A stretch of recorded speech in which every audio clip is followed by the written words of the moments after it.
bom dia, boa tarde, boa noite. Cá estamos de volta para mais um update diário, coronavírus e o impacto no turismo aqui no vosso canal Turismo.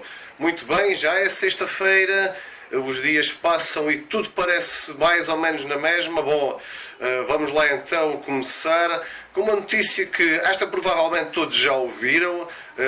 Os Açores só vão aceitar que as suas chegadas de não residentes, ou seja, qualquer outro português que seja morador no continente, ou estrangeiros também, não residentes nos Açores, terão que ficar em quarentena durante 2 semanas e vão ter essas pessoas que pagar do seu próprio bolso para ficar em quarentena. Bom, isto parece ser uma solução à chinesa. Houve tempos recentes em que na China foi assim. Creio que em algumas partes da China ainda será. Mas claro que isto para os Açores é a mesma coisa que dar um tiro na cabeça do turismo, ou seja, se for para a frente tal intenção, parece que não é possível por ferir a lei, a Constituição propriamente dita, mas se fosse para a frente, sem dúvida nenhuma, seria um verdadeiro tiro na cabeça do turismo açoriano, que era um turismo muito interessante de natureza, não era um turismo de massas e, nesse caso, ainda bem, são ilhas que têm partes ecologicamente muito sensíveis, mas a grande realidade é que era um turismo em ascensão e agora só este tipo de notícias é mais do que suficiente para deixar o setor do turismo a zero. É pena para os Açores. Vamos lá então à ordem do dia. Booking Holdings, que é a empresa antiga Priceline, que tem o Booking.com e inúmeras outras empresas não tão, com nomes não tão sonantes como a Booking.com. Pois é, os resultados do primeiro trimestre já era de esperar uma desgraça.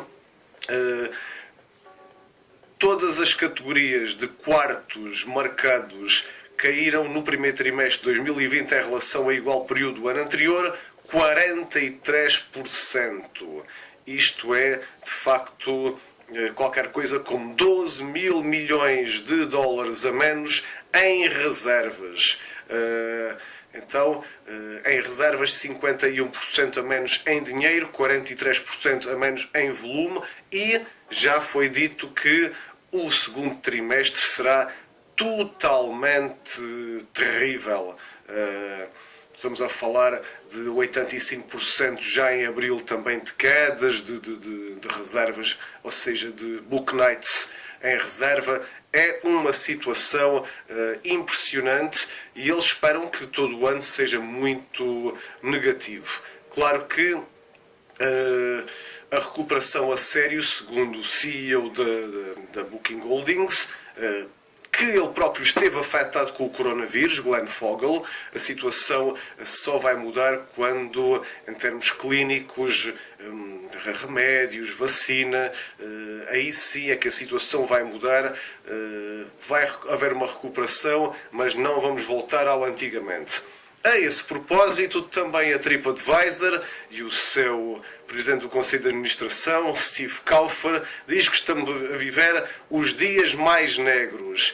Neste caso, a receita da TripAdvisor no primeiro trimestre do ano caiu 26% em relação ao igual período do ano anterior, mas claro, a receita para hotéis, plataformas diversas, meios e os outros média tiveram uma queda de 33%. As reservas só em março caíram 90% via TripAdvisor e prometem ser pior ainda em abril. Mais uma empresa que diz que, de facto, a situação vai ser muito difícil ao longo do ano. Então, todos os dados estão lançados. Há melhorias sim, mas nada que se veja. De qualquer maneira, a grande verdade é que a maior parte dos mercados turísticos vão voltar, se não em junho, seguramente a partir de 1 de julho. Isto é uma situação que é válida para Portugal, para Itália, Espanha, Grécia, sobretudo dentro da Europa. Há que esperar muito pouco também do mês de maio, um pouco melhor do que abril, e em junho começam a reabrir as coisas com um pouco mais de velocidade, mas tudo numa ótica também de crise, e depois a partir de julho já uma recuperação, e a partir daí começa a ser mais incerto, depende muito da situação no terreno em cada um dos países. De qualquer maneira, a vontade de viajar continua lá, o medo também ainda continua por aí, à solta, há muitas razões para isso. E é por causa disso que as unidades hoteleiras preparam-se com uma higienização muito especial. Vale a pena lembrar que, tal como nos restaurantes, há países onde também as unidades hoteleiras terão limitações. Há casos de apenas metade da unidade hoteleira poder ser ocupada, então é preciso esperar para ver o que é que pode acontecer.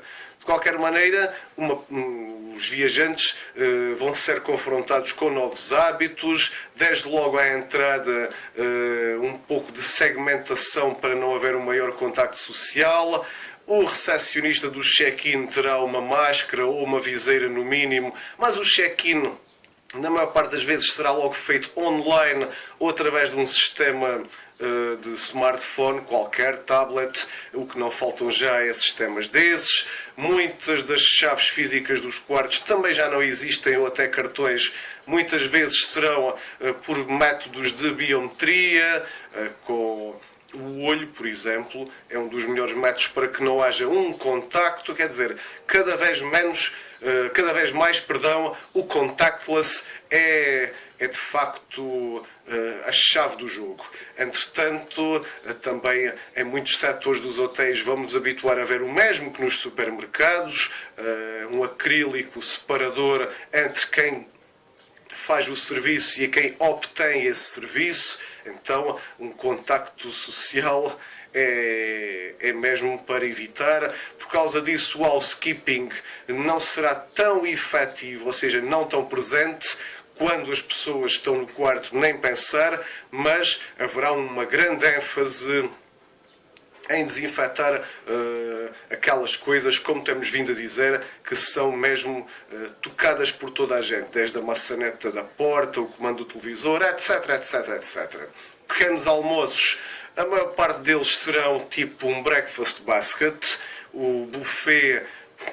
Muitos hotéis vão desistir. Poderá haver também situações à la carte, servidas num local específico, ou mesmo em termos de room service, mas deixados à porta do quarto. Bate à porta, já se sabe que estará lá o pequeno almoço do outro lado da porta. Enfim, tudo muito estranho. É uma experiência completamente diferente a que os clientes se habituaram. Isso vai acontecer seguramente, para não falar de que muitas das facilities das unidades hoteleiras vão estar simplesmente fechadas, como já estamos vindo aqui a dizer.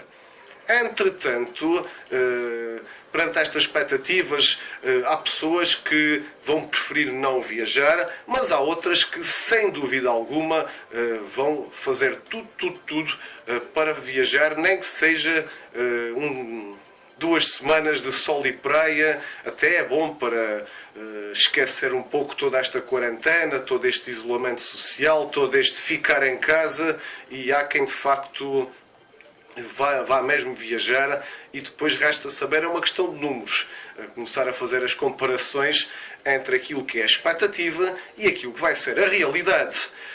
Uma situação que é muito interessante são declarações do responsável da Wizz Air, que é aquela companhia aérea do leste, a Wizz Air, que tinha dito que era muito importante voltar, cá está a notícia, voltar a tentar voar. Eles já estão a abrir algumas rotas, não só a partir ou de Sófia ou de Bucareste, mas também de outra base que eles têm no aeroporto de Luton, em Londres, um dos aeroportos da Grande Londres.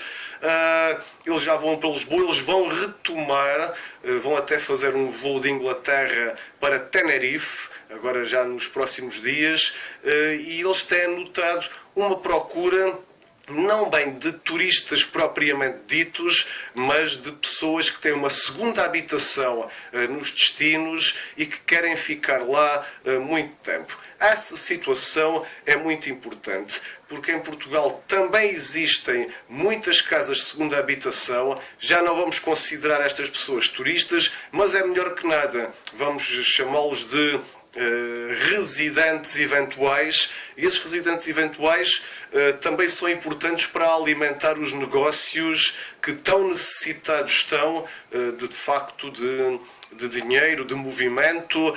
Alguns nem têm uma segunda habitação, mas desejam ficar numa vivenda, apartamento durante muito tempo. Não lhes foi possível fazer isso na primavera, poderão eventualmente fazer agora já a partir da entrada do verão. Portanto, há que ter em conta, de facto, são pessoas que podem ficar durante muito tempo no local e são, claro, importantes nesse local.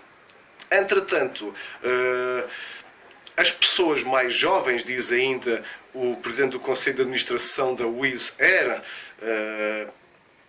que não deixa de ser também uma low cost, diz que as pessoas mais jovens são as que têm menos medo de viajar.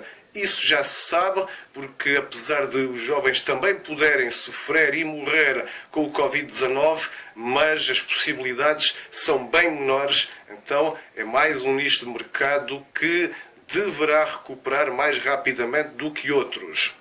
E uma situação que eu vou terminar com ela por hoje, que eu considero uma excelente ideia. Enquanto a Austrália e a própria Nova Zelândia estão a aconselhar as pessoas a não saírem dos seus países, a conhecerem os seus países, a tentarem evitar outros destinos, sobretudo na Europa, destinos longínquos, porque isso pode ser problemático em tempo de coronavírus, há agora também uma ideia nova que vem lá então da Oceania, que é criar uma bolha de viagens. Então, países mais próximos uns dos outros, mais limpos de coronavírus. Estamos aqui a falar, a ideia vem da Nova Zelândia, mas expande-se à Austrália, mas também ao Japão, Coreia do Sul e talvez até à China. A ideia seria criar ali uma espécie de Commonwealth de viagens, em que as pessoas desses países limitar-se-iam a viajar dentro desses países. Olha que ideia interessante. Eu creio que o melhor cenário para a Europa, e aqui está de regresso à notícia dos Açores, não é nem esse tipo de quarentenas, é manter as fronteiras fechadas ainda, tentar que, por todos os meios, que o coronavírus esteja absolutamente controlado, se não a 100%, mas quase, e depois, dentro da União Europeia, tentar que as pessoas, primeiro nos seus países e depois nos outros, entre todos os países da União Europeia, viajem. Então, a Europa seria como um continente muito coeso, onde todas as pessoas poderiam gastar o seu dinheiro não só no seu país, mas nos restantes parceiros da União Europeia, pelo menos. Isso seria uma boa ideia e se a situação do Covid-19 assim o permitir, parece que seria bom para ajudar a recuperação a ser mais rápida, pelo menos em 2020, a tentar salvar aquilo que resta. E com esta reflexão chega ao fim mais este vídeo cheio de informações. Esperemos que tenham gostado. No fim de semana, em princípio, não há update diário, mas para domingo à tarde fica já o aviso. Vamos ter um pequeno vídeo muito especial e que tem a ver um pouco com a relação futura das unidades hoteleiras e não só de outros agentes relacionados com o turismo, com os seus clientes, para tentar melhorar a percepção que todos têm deste setor. Então, isso fica para domingo à tarde. Para já, muito obrigado. Dê um like, comente, subscreva, partilhe. Canal Arturismo, update diário, coronavírus e o impacto no turismo. Sempre consigo. Muito obrigado. Saúde, bom fim de semana e até à próxima. Esperamos no domingo.